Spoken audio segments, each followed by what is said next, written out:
আসসালামু আলাইকুম রহমতুল্লাহি ওবরকাতু। সকলেই ভালো আছেন আশা করতেছি। আমি আজকে খুব গুরুত্বপূর্ণ কয়েকটা কথা বলবো। যে রাসূলুল্লাহ সাল্লাল্লাহু আলাইহি সাল্লাম বলেছেন, যে ব্যক্তি চারটি কারণের জন্য, চারটি বিষয়ের জন্য এলেম অর্জন করলো। যেমন আমরা সকলেই মাদ্রাসায় পড়ি, আমরা ছাত্র ভাইরা আছি, মাদ্রাসায় পড়ি এলেম অর্জন করার জন্য।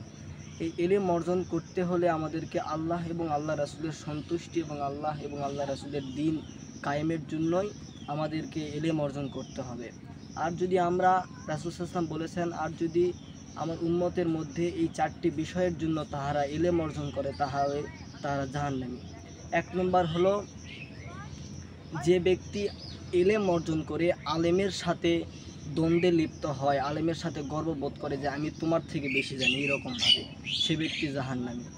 আর 2 নম্বর হলো নির্বোধ মানুষ, যারা এলেম সম্পর্কে জানে না, আল্লাহ এবং আল্লাহর হাদিস কোরআনে কী আছে এগুলো সম্পর্কে জানে না, তাদের উপর তারা একটা ফখর নিয়ে ঝগড়া বিবাদ সৃষ্টি করে।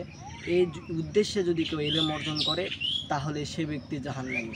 আর 3 নম্বর হলো, যে ব্যক্তি এলেম অর্জন করবে মানুষকে তার দিকে আকৃষ্ট করার জন্য, তাহলে আল্লাহ রব্বুল আলামিনের পক্ষ থেকে রাসূলুল্লাহ সাল্লাল্লাহু আলাইহি সাল্লাম বলেন সে ব্যক্তিও জাহান্নামী।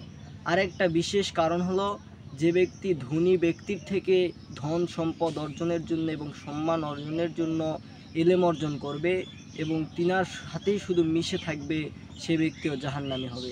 অতএব আমি আমার ছাত্র ভাইদেরকে বিনীতভাবে বলতে চাই যে আমরা শুধু আল্লাহ এবং আল্লাহ রাসূলের সন্তুষ্টি এবং তিনাদের দ্বীন কায়েমকে প্রতিষ্ঠিত করার জন্য ইলম অর্জন করব। এরকম যে 4টা বিষয়ের কথা বললাম, এরকম যেন আমাদের মধ্যে না আসে, সকলেই চেষ্টা করবেন। সকলকে ধন্যবাদ।